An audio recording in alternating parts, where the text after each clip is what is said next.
C'est un plongeon vers un double sauvetage. La mission de Justine Lacroix, ramener un mannequin de 40 kg situé au fond de l'eau en un minimum de temps.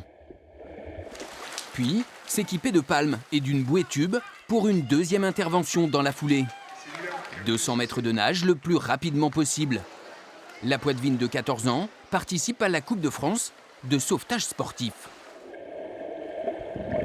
Ce qui me plaît, c'est plus le fait que ça puisse aider plus tard pour quand je voudrais faire des saisons sur les plages.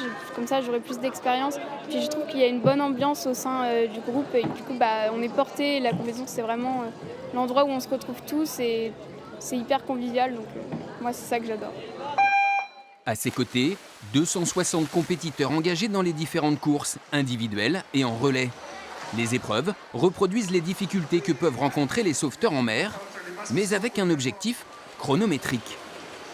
Pour récupérer avec une bouée de sauvetage, pareil, une victime, là on va faire avec un mannequin, c'est la même technique.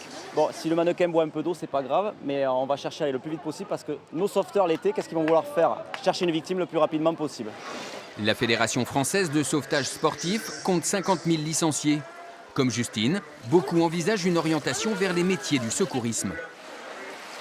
Certains deviendront des sauveteurs BNSSA qui surveilleront les piscines ou les plages.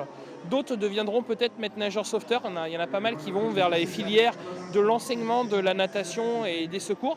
Et puis on remarque que dans nos adhérents, il y a beaucoup de jeunes qui vont sur les métiers de la sécurité, les métiers de pompiers, d'ambulanciers, d'infirmiers.